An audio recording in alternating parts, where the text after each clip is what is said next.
तो ये जो बात आप कह रहे हैं, मुझे लगता है मैं जो 2 सवाल आखिर में पूछना चाहता था, उन दोनों सवालों को उठा के आपने उनका जवाब भी दे दिया है। तो मेरा ख़्याल है बात यहाँ ख़त्म करेंगे। आपका भी ये कहना है और बहुत से लोग ये मानते हैं कि राहुल गांधी ने बात सही कही है, लेकिन गलत वक़्त पे कही है और शायद सोचे बिना कह दी है। उन्होंने उसके पूरे असर का हिसाब नहीं लगाया कि ये बात निकलेगी तो कहाँ तक जा सकती है और इसका क्या-क्या असर उनके अभियान पर चल सकता है। जो भारत जोड़ो अभियान नाम की चीज़ जो वो चला रहे हैं, भारत जोड़ो यात्रा, वो कहीं डिरेल ना हो जाए। इल्ज़ाम है कि वो शायद कोशिश कर रहे हैं कि यात्रा डिरेल कर दी जाए, सरकार कर दे। लेकिन सरकार इतनी मासूम नहीं है कि वो इतनी आसानी से उनकी यात्रा को डिरेल करके उनको और बड़ा हीरो बनाएगी और इसलिए अभी राहुल गांधी के इस कदम का क्या असर होगा? एक पूरा तबका है जो ये मानता है कि राहुल गांधी ने बहुत हिम्मत का काम किया है, आज नहीं तो कल किसी न किसी को ये बात कहनी थी, लेकिन शायद उसके लिए ये सही मौका नहीं था। जिस वक़्त आप भारत जोड़ो के नाम पे निकले हुए हैं, भारत जोड़ो का नारा लेके निकले हुए हैं, उस वक़्त आप ऐसा सवाल उठा रहे हैं, तो आप कुछ लोगों को ही सही, लेकिन उन कुछ लोगों को अपनी यात्रा से, अपने अभियान से अलग कर रहे हैं। जी, गर्ग साहब कुछ मैं कह रहे हैं। मैं एक बात और कहना चाहता हूं कि देखिए अभी बहुत कुछ बिगड़ा नहीं है। हुँ, राहुल गांधी चाहें तो काफी कुछ संभाल सकते हैं। हुँ, उनको केवल दो चीजें करना पड़ेंगी और उनको ये कहना पड़ेगा कि सावरकर को लेकर मैंने जो कहा हुँ, और उसका जो अर्थ लगाया जा रहा है, जो आक्रमण किया जा रहा है, मैंने उस भावना से नहीं कहा था। वो जो भी कहना चाहें उस चीज को लेकर एक थोड़ा सा उनको, जो जयराम रमेश अब सफाई दे रहे हैं, वो सफाई राहुल गांधी की तरफ से आनी चाहिए। जी, दूसरा ये है कि ये जो चीज उन्होंने कही है, हुँ, अभी आधी यात्रा बाकी है, आधी हुँ, से थोड़ी कम होगी। बहुत सारी चीजें राहुल गांधी ऐसी कर सकते हैं क्योंकि जिन प्रदेशों से उनको गुजरना है वो बहुत ही कांग्रेस के लिहाज से बहुत ही इंपॉर्टेंट प्रदेश हैं। वो कुछ चीजें ऐसी कर सकते हैं जो पूरे के पूरे मामले को भारतीय जनता पार्टी पर उलट सकती है। हुँ, और क्योंकि देखिए मैं आपको एक चीज कहना चाहता हूं कि राहुल गांधी के प्रति जो देश का प्रेम प्रकट हुआ है इस यात्रा को लेकर, जी, वो तो अद्भुत है। वो हाल के कई सालों में, मतलब मेरे को तो याद नहीं है कि कोई इस तरह का प्रकट हुआ हो।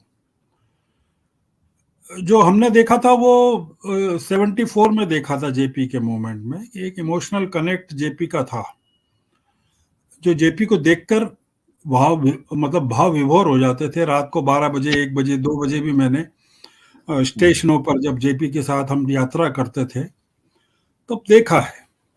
पहली बार ये हो रहा है कि राहुल गांधी के व्यक्तित्व में, उनकी उनके चलने में, उनके व्यवहार में एक इमोशनल नेता की अपील बाहर झलक रही है और वो उनकी सबसे बड़ी कैपिटल है।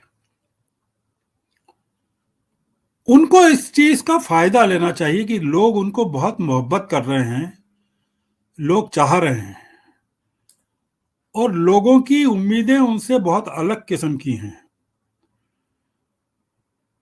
तो वो उनको, ये जो उन्होंने कहा है और उसकी जो प्रतिक्रिया है, उससे डिसहार्टन नहीं हूं। हुँ, उनका दिल नहीं टूटना चाहिए और उनको अपने यात्राओं के जो कदम हैं हुँ, वो थोड़े से अब अलग किस्म से बढ़ाना होंगे, हुँ, क्योंकि लोग, उन्होंने कह दिया होगा, महाराष्ट्र की प्रतिक्रिया को मैं देश की प्रतिक्रिया नहीं मानता हूं। हुँ, मैंने ये कहा है कि महाराष्ट्र जैसे प्रदेश में इस तरह की बात कहना, अगर आपने मेरा ट्वीट देखा है जी। तो मैंने महाराष्ट्र का हाँ, संदर्भ हमें दिया। महाराष्ट्र का ज़िक्र जी। तो मैं, महाराष्ट्र में जो होना था वो हो गया हुँ, और उद्धव ठाकरे भी देश के लिहाज से, देश की विपक्षी एकता के लिहाज से, जो बड़ा चैलेंज है देश के सामने, उसके लिहाज से वो पुनर्विचार करेंगे शिवसेना में हुँ, कि उनको बलिदान किस चीज का करना चाहिए। वो हुँ, राहुल गांधी के कहे पर कोई ऐसा कदम उठाएं जो पूरी विपक्षी एकता को तहस नहस कर दे, तो उनको भी पुनर्विचार करना चाहिए। पर ये यात्रा जैसे ही महाराष्ट्र की सीमा को छोड़ेगी और मध्य प्रदेश में प्रवेश करेगी, तो लोग अपनी बाहें फैलाए हुए राहुल गांधी की प्रतीक्षा कर रहे हैं। और राहुल गांधी के लिए जो सम्मान देश में पैदा हुआ है उसमें कोई कमी नहीं आई है। तो उसको, राहुल गांधी को, उस पूंजी को अपनी आगे की यात्रा में समेटना चाहिए और उसको अपने भविष्य के आंदोलन का हथियार बनाना चाहिए। क्योंकि देखिए, ये यात्रा तो खत्म हो जाएगी 26 जनवरी को, जब वो लाल चौक में झंडा फहरा देंगे। लोग जो आलोक जी ढूंढ रहे हैं, वो ये ढूंढ रहे हैं कि यात्रा की समाप्ति के बाद के राहुल गांधी को तलाश कर रहे हैं। वो यात्रा में जो राहुल गांधी चल रहा है उसको नहीं देख रहे हैं। वो ये देख रहे हैं कि इस यात्रा के खत्म होने के बाद का राहुल गांधी क्या करता है। तो लोगों की उम्मीद अब यही है कि राहुल गांधी लोगों को अपनी यात्रा की समाप्ति के बाद निराश नहीं करें। वो जो इमोशनल कनेक्ट उन्होंने पैदा किया है कांग्रेस के साथ, वो कभी हुआ नहीं है राजीव गांधी की हत्या के बाद से। तो उस बात को काफी साल हो गए हैं। 91 के बाद से एक बड़ा वैक्यूम आ गया है देश में। 3 दशक गुजर गए हैं और इस देश में एक नई पीढ़ी आ गई है 30 सालों में। उसको पता नहीं है कुछ भी। सावरकर भी पता नहीं है, जेपी भी पता नहीं है, इंदिरा गांधी भी पता नहीं है। तो उस पीढ़ी से आपको कनेक्ट अगर करना है तो सावरकर कनेक्ट नहीं कर पाएगा। आप उसको फोर्स कर रहे हैं कि वो सावरकर के बारे में पढ़े, उसको जाने, उसके बेट्रेयल को देखे। उनके नई पीढ़ी तो राहुल गांधी की आंखों में तलाश कर रही है अपना भविष्य। हमारे बारे में बताओ, हमारे बारे में बताओ। महाराष्ट्र का किसान ये देख रहा है राहुल गांधी की आंखों में कि यार हमको आत्महत्या नहीं करनी पड़े। देखिए कि महाराष्ट्र के किसानों में कितने ने आत्महत्याएं की है।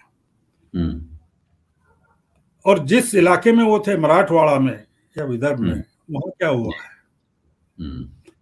तो राहुल गांधी से ने किया वो ठीक है, हम थोड़े से एजिटेटेड भी हैं, पर हमने अपनी उम्मीदें नहीं छोड़ी हैं।